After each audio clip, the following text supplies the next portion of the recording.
United made another sacking after letting go of Erik ten Hag. Dan Ashworth has left his role at United, which is a pretty big deal considering how they wanted to revamp their entire structure. That's obviously going to be one of the major talking points from this week's episode. But we also have Manchester City's downfall, Liverpool winning without even playing in the league last weekend. And surprise, surprise, you've been saying that Chelsea are not in the title race, but Chelsea keep on pushing. A really great performance in the second half against Tottenham. But before we get into that, what have you been up to this week, Rohit? Well, I mean, it's been getting a little cool here. So I'm in Texas, right? Usually Texas is very hot and humid. So once it gets cool, it's nice to go out and, walk around. Fall colors are everywhere. I've basically been playing music. I play guitar and stuff. So I got this particular guitar pedal that I've been messing around with. So that's basically it. Kind of boring, old middle-aged stuff. I mean, you need to have an outlet, right? So I've been really busy with Marvel Rivals. I don't know if you've heard of it or not, but it's this great free to play. I don't know, is it called the hero shooter, where you basically control one of 33 Marvel characters and you go in a 6v6 battle with other players. Ah. It's very interesting. So I'm always stuck doing FIFA or racing games, but you get to play as Venom or Spider-Man or Doctor Strange, Iron Man. It's really fun. The other thing I've restarted is watching the Alien franchise again. So, Romulus is out, right? yeah, I saw Romulus last week. Really loved it. I think Uh-huh. it's an amazing movie. Ah, A lot of Easter eggs. okay. So I started watching it in the order you're supposed to see. So it's Prometheus first. I'll watch Covenant, then Alien 1, Alien 2, Resurrection. Romulus comes in between Resurrection and 2, I believe. So, or maybe When between did you 1 and watch 2. Koi Mil Gaya? At least he's not as dangerous as the Xenomorphs. Getting back on track. So, yeah, we need to talk about Manchester United and what's happening there. Dan Ashworth joined United from Newcastle. United paid a pretty hefty sum as compensation. And he actually played a pivotal role in a lot of the transfers that came in, I think in this summer as well as the last summer. I'm not quite sure about that. But they decided to part ways. I think the timing of this seems a little off. What do you think? I mean, sure, you let go of. There are so many kind of layers to peel on this onion, right? Because, like you rightly said, they paid Newcastle a lot of money to get Dan Ashworth from them. And after that, basically, they said, hey, the operations at Man United are bloated. We need to make it lean. So they fired a whole bunch of staff, including, of course, Sir Alex also, right? They removed him from his position, which included a hefty salary. But not just that, even a lot of the ground level folks have been fired. A lot of their privileges have been taken away, like food privileges and shit Yep. like that. And then you pay like $3-4 million to Newcastle to sign Dan Ashford, and then you lay him off. And I'm assuming that he's a pretty good severance pay as well. And the other thing that you were talking about was in the news, it said that one of the main reasons Radcliffe, who's basically controlling things there, the billionaire, he was mad at Dan Ashworth is basically because when they fired Ten Hag, Dan Ashworth apparently didn't have a very data-driven approach of who should succeed. And he was basically bringing up names like Eddie Howe, Graham Potter, people who he's known and worked with, because Dan Ashworth was also in Brighton. And Ratcliffe didn't like that. He wanted somebody with charisma, right? And they got Amorim. And on top of that, Ratcliffe has also out and said that, yeah, this Ashworth was, the director of operations or whatever sporting director. He should have built a very good data team by now. We don't have a data team at all. It's like last century, right? But the funny thing there is that Ashworth is not a data guy. Like you can't hire an operations guy and tell him, hey, why haven't you built a data team in the last 6-7 months that you've been working on? So basically, a lot of mismanagement from like a billionaire. Where have we seen that before? Chelsea. So Surprise, surprise. So, I've also been reading that they're not happy with the signings that they've made this season. I understand where they're coming from because none of them have really clicked for United. So yeah. it's weird, and then it just resets everything that they have done. So we had been speaking about the need to sack Erik ten Hag maybe last year at the end of the FA Cup run. This just sets them back a few years more because they were thinking of keeping a structure in place regarding their. I think he was the sporting director, if I'm not mistaken. Yeah. So it's interesting that you bring up the Ten Hag sacking, right? Because I think another reason why Radcliffe is mad is because Ashworth and even Barada, their CEO. I don't know what that guy does. Apparently everything. But they were asked in a press conference or an interview, what their role was in, sacking Ten Hag and why they didn't take any decisions in the summer. And they said that that was not their decision. The summer decision was not their decision. And basically, this is because Ashworth and Barada were both on this thing called gardening leave when that decision was made. So they were not technically supposed to have started working for Manchester United. So Wow. even if they were working behind the scenes, right, you can't come out and say, yes, yes, we were involved in the decision. That would be in violation of, whatever agreements they have with Newcastle. And that apparently made Ratcliffe mad. He's not a data man. He's not a transfer guy. He's supposed to be an operations guy, like a day-to-day running of the club on, the sporting side of things, making sure everything running smoothly. They have a good structure. You can't like hire somebody who's not a transfer guru, not a data guy, and tell him, hey, why aren't the transfers working, or why don't you have a data department? I think that's pretty misguided. But I also think they have too many cooks in this situation. They have Omar Berrada. I think they also got like Christopher Vivell, who used to be at Chelsea. So I think there's basically a misunderstanding of responsibilities. Crazy. Billionaire, I don't know, abuse of power, whatever you want to say it. That's what's going on. Moving quickly, I think we need to talk about Tottenham also because they're another club that, I don't know, it just doesn't seem to be working for them. They were up against Chelsea, your club. And, it started off really well for them. They raced into a 2-0 lead, primarily helped by Marco Corella and his boots. That's a completely different story we'll get into. But what really impressed me was how Chelsea, kept their cool. Enzo Maresca made a few changes. Obviously, you can see that he made a few changes in the structure. And they slowly and steadily got back into the game. Jadon Sancho looks like the player he was at Borussia Dortmund, now at Chelsea. That's Maresca magic. Maybe he needed to get away from United, whatever you want to say.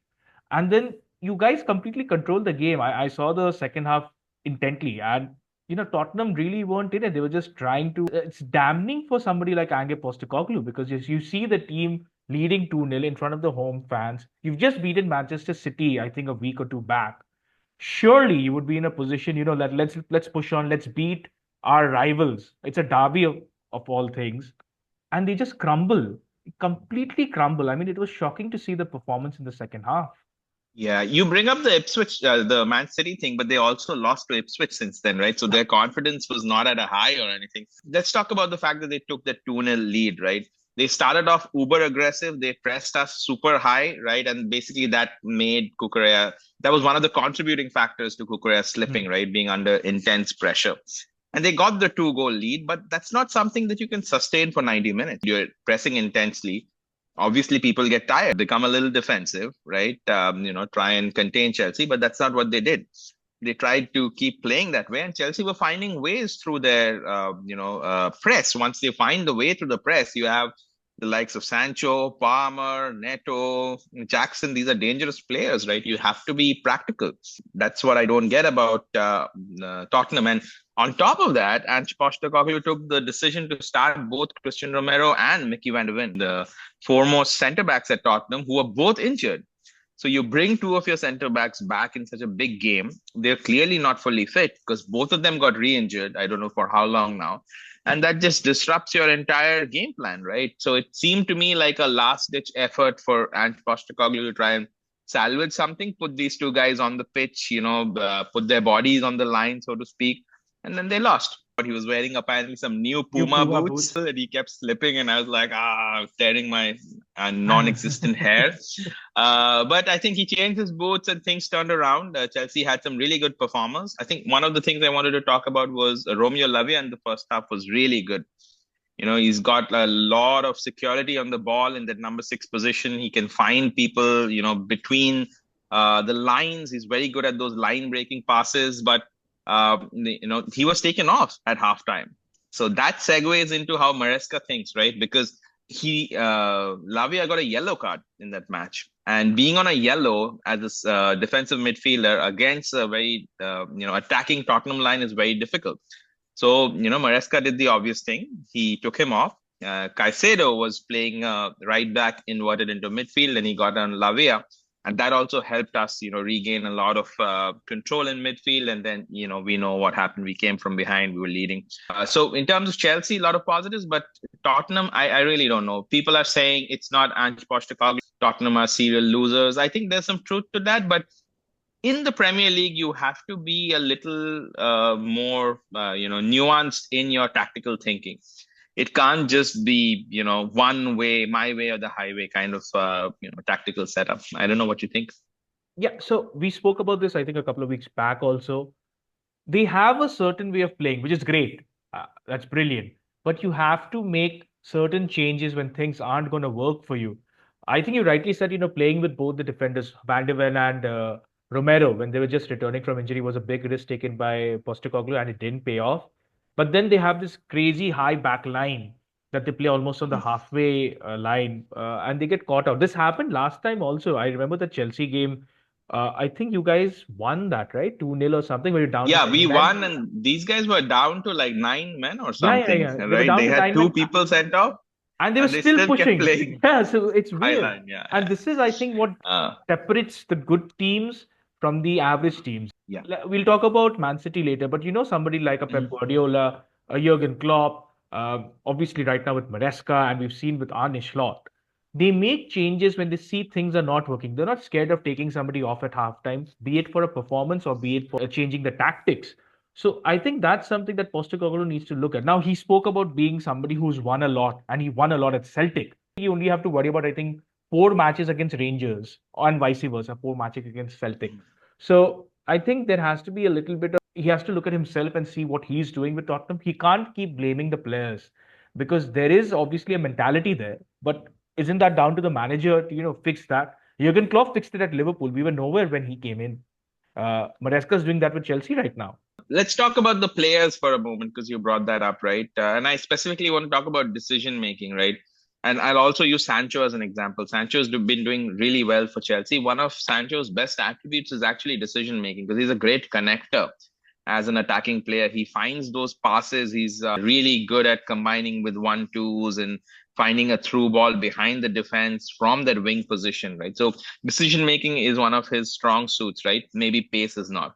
On the other hand, in Tottenham, we had Bissouma and Sarr, both of whom gave away horrible penalties in situations where there was no need to foul the opponent. So I think Bissouma just swiped out Caicedo. Caicedo was going nowhere. He was, had the ball inside the penalty box, but he was running in, going towards the back line. And the same thing with Sarr, and he fouled Palmer from the back when he was facing away from goal.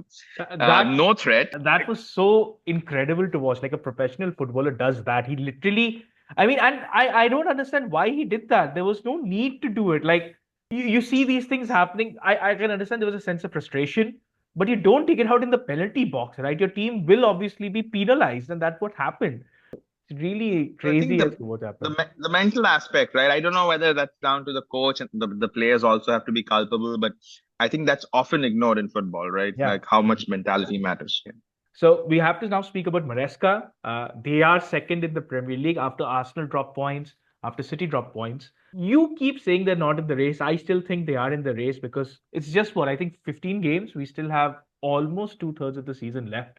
I think a little less than 2/3, but nevertheless, City look good. That's sorry, Chelsea look good. I think that's the most important takeaway. But I still feel should Liverpool drop points, they are in the best position to launch a title challenge. I'll tell you why. One is obviously because Maresca has his team. He knows who is this best 24, 25, and he keeps playing with them. We're seeing the best out of quite a few players, right? Like we didn't see last season. As I said, Jadon Sancho looks great. Nicholas Jackson looks good. Your defense looks solid. I don't know about the goalkeeper. That's something else we'll talk about. And then I was just looking at your fixtures, right? So I think at this point of time, you will be playing some Conference League game with some random players in the Yeah. 11 I've It's seen. about to start in Kazakhstan. So you don't have to worry about the Conference League. I think Maresca is just using that to A, check out other talents, or B, give playing time to some players who should be in the first team but don't get time. And then you look at the fixture that you have. You've got Fulham, you've got Ipswich, you've got Crystal Palace, you've got Morecambe in the FA Cup, you've got Bournemouth, you've got Wolves. Your next tough fixture, and tough is putting it mildly, is Manchester City on the 25th of Jan. And City, given the way they are playing right now, I would bet like Chelsea will at least get something from the game. Then you have West Ham and then you have Brighton away. So I think till Jan or Feb, right, you don't really have a tough fixture. Obviously, things are different. Uh, what happens on the pitch is different from what's on written on paper. But I can see Chelsea actually winning every single match over here. And should Liverpool drop points, they'll be there maybe within 1 point, maybe within 4 points. So Chelsea are still in the title race. I think they're better placed than all the others for sure. I think the issue is like the sample size, right? Chelsea's performance sample size is very small. Like the good performances have only happened this season. So there's no real confidence among the fans. We are very, very happy. We are overjoyed actually at the position that we are in and the progress that Maresca has made. We'd be pleasantly surprised, but I don't think so because mentality, age, a lot of these things matter, right? We don't really have a center forward who's a box threat, who's good at headers, who can hassle center backs. And we haven't really won against a major team like we talked about, right? Like if it comes to it, right? If we have to win against Liverpool, can we do it? No. Can we win against Arsenal? Probably not. We can probably draw, right? So that's the issue here. That's why I keep saying we are not title contenders. But let's keep that aside and let's talk about the progress that Maresca has made. Right? No, none of the Chelsea fans anywhere on this world would have expected us to be second. All the way in December. People were very skeptical when he came in. There were a lot of doubts. Why did you kick out Pochettino? But he's done a great job. And one of the best things I like about Maresca is his flexibility, right? I really think in the very top level, you have to be flexible, right? You have to keep your options open. Your tactics has to be, geared towards the opposition and not just, one single philosophy. And he's shown that. He's shown flexibility. He's shown maturity. He's also been able to manage players, right? And only Madueke being one, who he's managed really well. So he's done a really good job. But I'd also like to give credit to Pochettino, right? Because I think a lot of people don't give him enough credit. When he came in last season, it was an even younger squad. Right now, our average age is 23.6 or 7. Last year, it was even less, right? There were so many people who were absolutely, inexperienced in terms of tactics, in terms of playing time, and all of those things. And he did a really good job. By the end of the season, we were actually getting results that would have gotten us into the top four, anyways, if the season had continued beyond that point. So Pochettino has done a good job last season, and since then, Maresca has taken over, and he's done a great job. So kudos to him. Yeah, so I think you guys are sure shots for a Champions League position.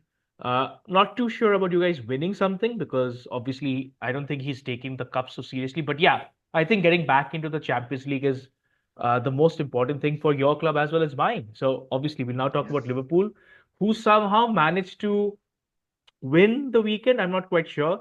Without even kicking the ball. So Liverpool versus Everton or Everton versus Liverpool was called off because of some storm, 60 to 70 miles per hour, I think kilometers per hour wind.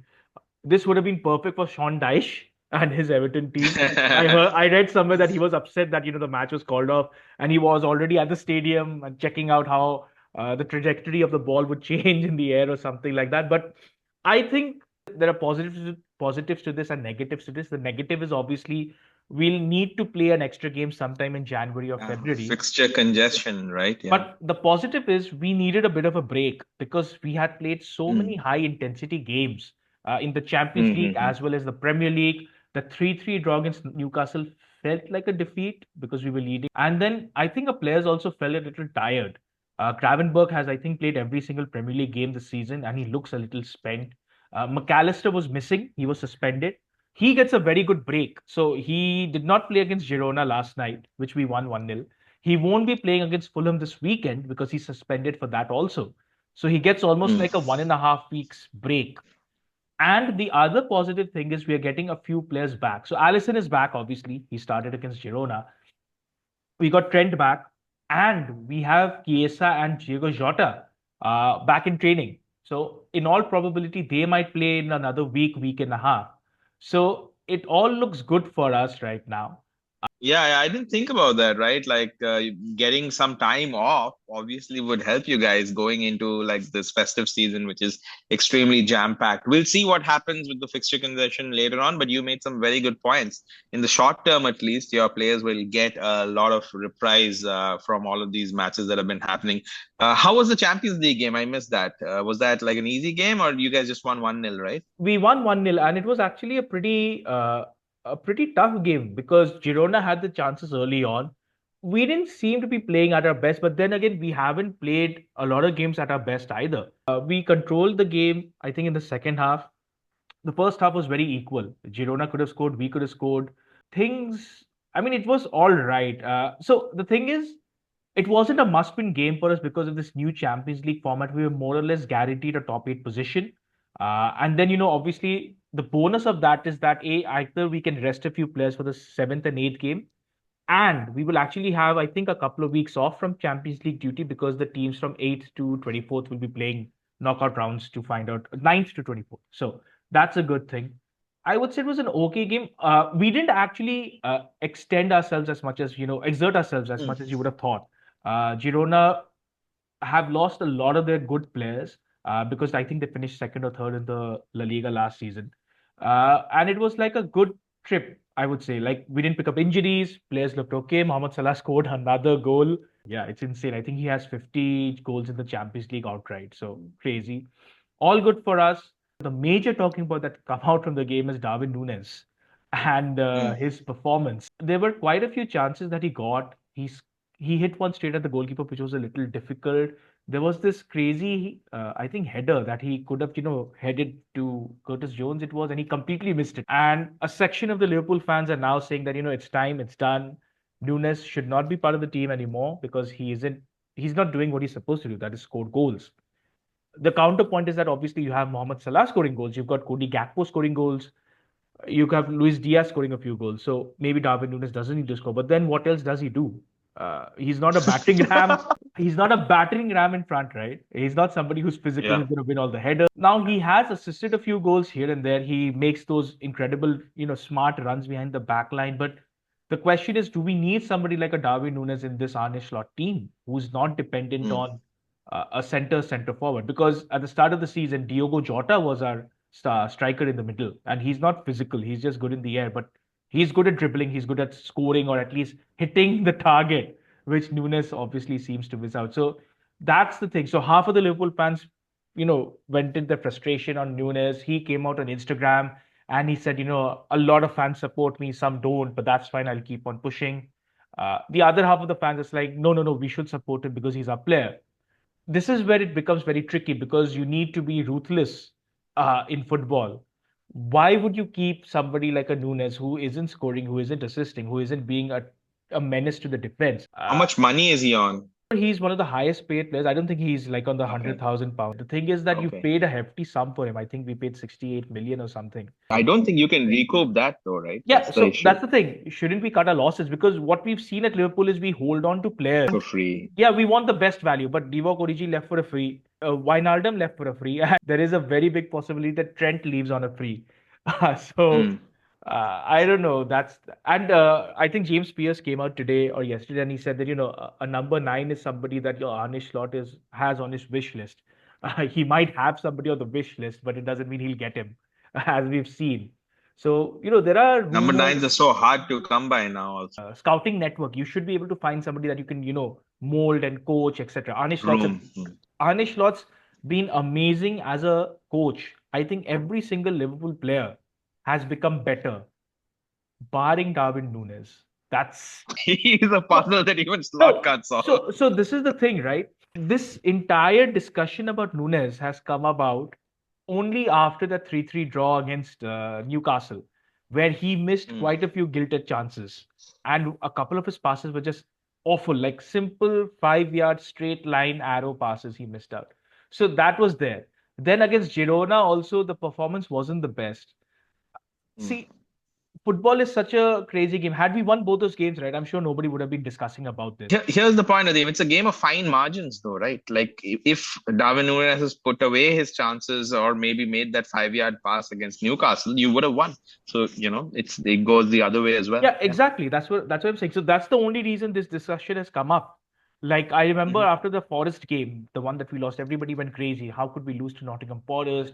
There were quite a few people who were slandering Connor Bradley because he allowed the player to come Mm. inside and score the goal, right? Like everyone is like, you take him out the way, push him down the byline, but he cut inside and scored.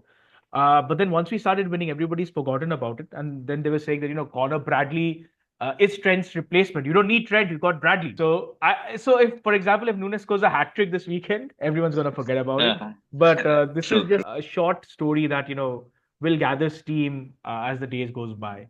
And yeah, we got to talk about also our rivals, Manchester City, or at least people were expecting them to be close to the title. One win in the last 10 games. Uh, That's shocking. so that's sack worthy, wouldn't you say?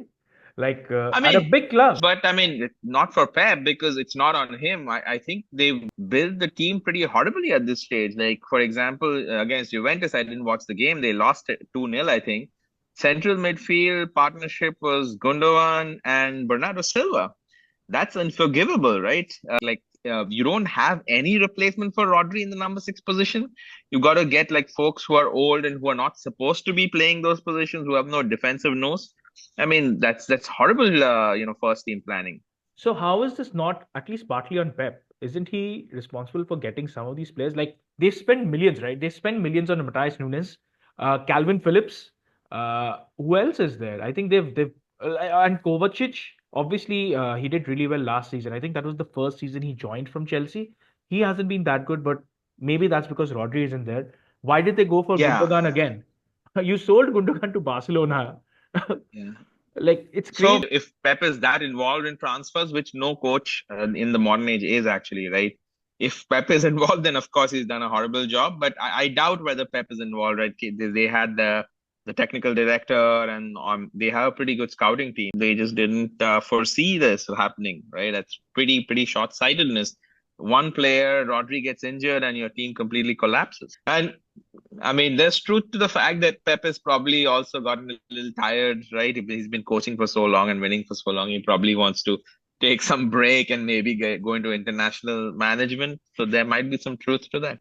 Yeah. So he took a break before taking the Bayern job, right? From Barca. I think he did take a break from Bayern to Barca. And then I'm not quite sure, but I think he also had a break from the Bayern to City job, possibly. I'm not quite sure about that also. But I think that's interesting because Jurgen Klopp needed to take breaks and he took a Yeah, break. yeah. He had to take a break. And Pep Yep, is yep, also yes. somebody who's so involved in the first team. You can see that, especially with the heads crashing and all that he does, that maybe he does require some time off. But it's Hmm. very interesting as to how the City empire is collapsing. Like you expect them to win a few games, right? It's not like their entire team is out injured. It's Rodri and yes, obviously a few players here and there, but the thing is Pep has always found a solution to the problem. He's always done something out of the box. Is this something that's too big for him also? It's kind of mind-boggling. So let's talk about the Rodri situation, right? Like the obvious kind of solution to that would have been John Stones because he's played in the midfield, he's good defensively. He's injured all the time. Akanji, he can also play. He's also injured all the time. They're not, in the reckoning for the first team. So he really doesn't have any solutions in his place. I mean, I'm trying to defend Pep, but I think, given the circumstances, having to start Gundogan and, Bernardo Silva in central midfield, that's very, very tough. Maybe the January transfer window can save them because they've been linked with Zubimendi. He could Mhm. solve their midfield problems. But yeah, I think City do need to spend. But I'm enjoying this. I'm enjoying the downfall. I don't know about you. It's fun to see. Everybody is. Yeah, it's fun to see them struggle. And I think we can now say that they are out of the title race, unless a Christmas miracle happens. And we want to end this episode talking about David Coote. He has finally been sacked by PGMOL for a serious breach of his contract. So it all started with that video of Coote talking about Jurgen Klopp and not liking Germans and not liking Liverpool. And then a crazy investigation came out from another outlet saying that he snorted some white powder, and Oh they have man. sacked him. So PGMOL came out with a statement that they said the quote, following the conclusion of a thorough investigation into David Coote's conduct, his employment with PGMOL has been terminated today with immediate effect. It continued saying, David Coote's actions were found to be in serious breach of the provisions of his employment contract, with his position deemed untenable.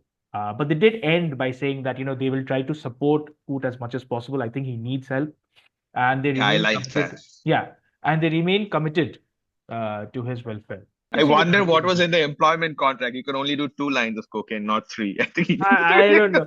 I just find this the timing of this is very, very I don't know, it's very strange, right? Because we've heard people say a lot about Coote over the years. He's not good, he's not good, and then suddenly everything comes out into the open. Like everything is out there.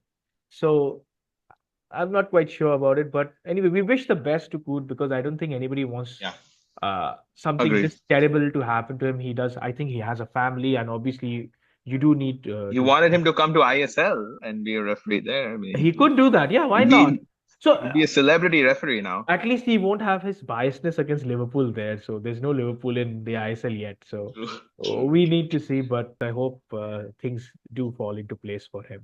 Uh, and yeah, we wish the best to you too. Christmas is coming, so I hope all of you guys enjoy our show.